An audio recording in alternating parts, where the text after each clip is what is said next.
Assalamualaikum warahmatullahi wabarakatuh. Perkenalkan kami dari kelompok 8 kelas biokimia C. Kali ini kita akan membawakan materi yaitu metabolisme protein dan asam amino. Berikut ini merupakan nama anggota kelompok 8. Protein merupakan makromolekul yang terbentuk dari asam amino tersusun dari atom nitrogen, karbon, dan oksigen. Beberapa jenis asam amino mengandung sulfur dihubungkan oleh ikatan peptida. Protein digunakan sebagai zat pembangun tubuh untuk mengganti dan memelihara sel yang rusak, reproduksi, mencerna makanan, dan kelangsungan proses hormon dalam tubuh. Tingkatan struktur protein ada 4, yaitu polimer, sekunder, tersier, dan kuaternar. Sintesis DNA yaitu pengendalian rantai ganda DNA. Pada sel replikasi DNA terjadi sebelum pembelahan sel. Replikasi DNA prokariota sangatlah rumit, tetapi replikasi DNA pada eukariota sangat teratur, yaitu terjadi pada fase S siklus sel sebelum mitosis atau meiosis 1. Penggandaan menggunakan enzim DNA polimerase yang membantu membentukkan ikatan nukleotida penyusun polimer DNA. Replikasi DNA dapat dilakukan dengan cara in vitro yang disebut dengan reaksi berantai polimerase atau PCR. Sintesis protein yaitu pembentukan protein di dalam tubuh yang dilakukan oleh RNA atas perintah atau kode dari RNA. Proses protein berlangsung dalam inti sel dan ribosom. Anabolisme ada 20 macam asam amino dasar dan 10 diantaranya asam amino esensial. Pengertian DNA. DNA atau deoksiribonucleic acid merupakan makromolekul berupa benang sangat panjang yang terbentuk dari sejumlah besar deoksiribonukleotida yang masing-masing tersusun dari satu basa, satu gula, dan satu gugus fosfat. DNA berperan juga untuk membawa materi genetik dari suatu generasi ke generasi berikutnya. DNA juga merupakan senyawa polinukleotida yang membawa sifat-sifat keturunan yang khas pada kromosom. Dalam proses sintesis protein, molekul DNA adalah sumber pengodean asam nukleat untuk menjadi asam amino yang menyusun protein, tetapi tidak terlibat secara langsung dalam prosesnya. Selanjutnya, untuk struktur DNA. DNA merupakan polimer nukleotida, di mana untuk setiap nukleotida tersusun atas gula deoksiribosa, fosfat, dan basa.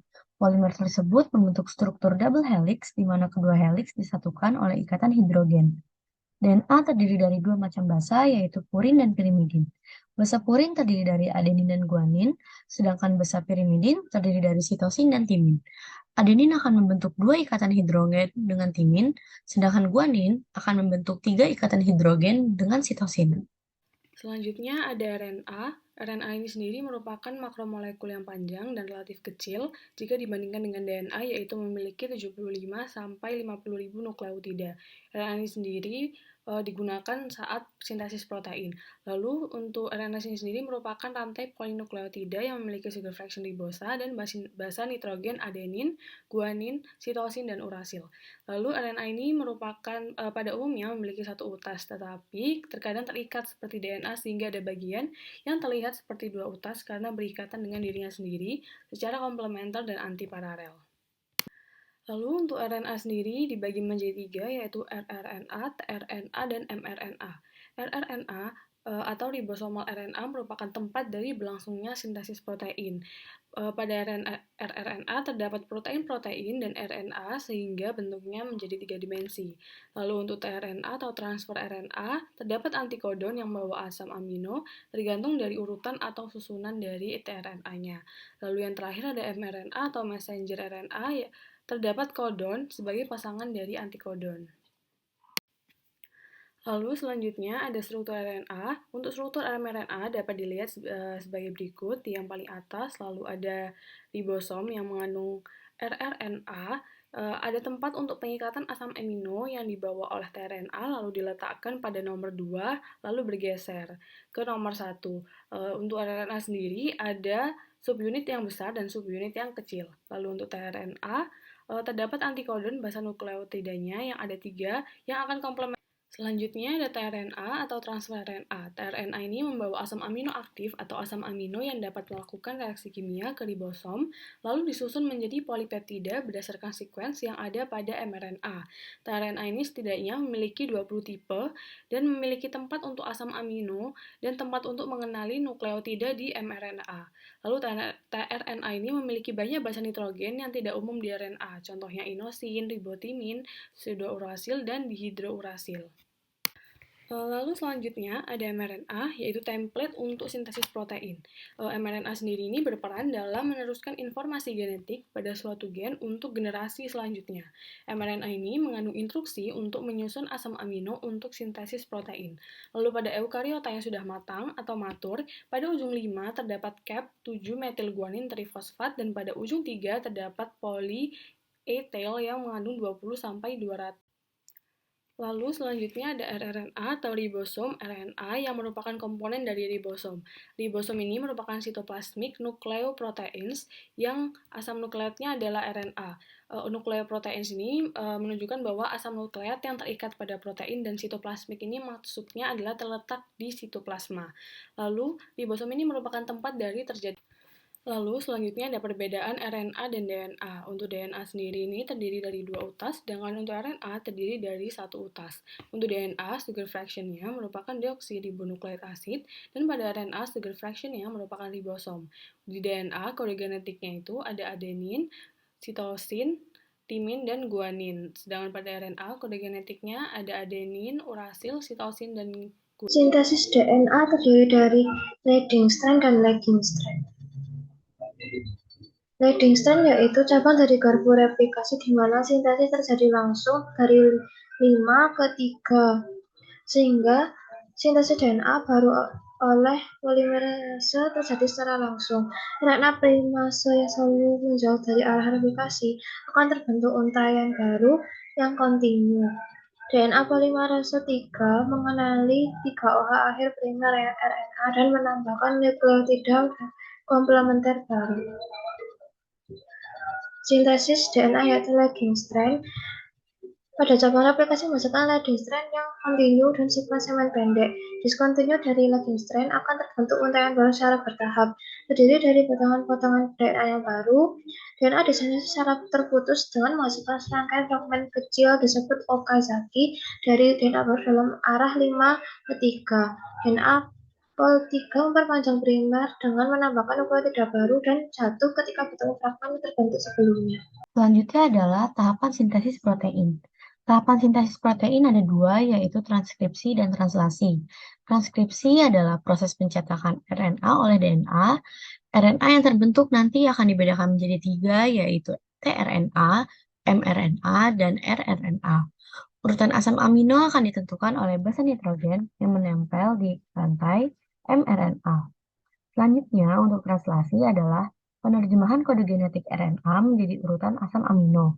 Pada tahap ini akan disintesis polipeptida menggunakan kode genetik dari mRNA di dalam ribosom oleh tRNA dengan bantuan enzim sintase tRNA amino asil. Translasi dan transkripsi ini juga terdiri dari 3 proses, yaitu inisiasi, elongasi, dan terminasi. Selanjutnya ada proses transkripsi. Jadi transkripsi ini merupakan sintesis RNA dari salah satu rantai DNA, yaitu rantai cetakan yang disebut dengan sense. Sedangkan pasangan rantai DNA-nya disebut dengan rantai antisense. Ini semua terjadi di dalam inti sel dan terjadi ada 3 tahap, yaitu inisiasi, elongasi, dan juga terminasi. Tahap pertama adalah inisiasi atau permulaan. Transkripsi diawali oleh promoter, yaitu daerah DNA tempat RNA polimerase melekat. Promoter mencakup titik awal transkripsi dan biasanya membentang beberapa pasang nukleotida di depan titik awal tersebut. Fungsi promoter selain menentukan di mana transkripsi akan dimulai, juga menentukan yang mana dari kedua rantai ganda DNA yang akan digunakan sebagai cetakannya.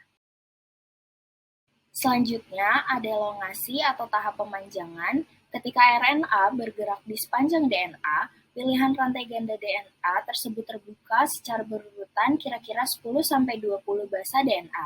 Enzim RNA polimerase menambahkan nukleotida ke dalam ujung 3 dari molekul RNA yang dibentuk di sepanjang rantai ganda DNA. Setelah sintesis RNA berlangsung, rantai ganda DNA akan terbentuk kembali dan RNA baru akan terlepas dari cetakannya. Berlanjut ke tahap terakhir, yaitu tahap terminasi atau pengakhiran, transkripsi berlangsung hingga RNA polimerase mentranskripsi urutan DNA yang dinamakan terminator. Terminator merupakan urutan DNA yang berfungsi untuk mengakhiri proses transkripsi. Pada prokariotik, transkripsi berhenti pada saat RNA polimerase mencapai titik terminasinya. Pada eukariotik, RNA polimerase terus melewati titik terminasi, kemudian RNA yang telah terbentuk akan terlepas dari enzim tersebut. Translasi merupakan proses penerjemahan mRNA untuk dibuat menjadi protein. Dalam translasi ada pairing rules atau aturan pemasangan basa nitrogen. Translasi juga terdiri dari 3 tahapan, yaitu inisiasi, elongasi, dan juga terminasi. Yang pertama ada inisiasi. Pada gambar pertama, tRNA dengan metionin asam amino berikatan dengan subunit ribosom kecil, lalu membentuk kompleks inisiasi. Pada gambar kedua, kompleks inisiasi berikatan dengan ujung mRNA dan bergerak hingga bertemu dengan kodon AUG. Lalu antikodon pada tRNA membentuk pasangan basa dengan kodon AUG. Di gambar ketiga, subunit ribosom besar mengikat subunit yang kecil, mRNA-nya berada di antara 2 subunit, lalu tRNA dengan metionin terletak di situs tRNA pertama atau situs P di subunit yang besar. Tahapan selanjutnya adalah elongasi.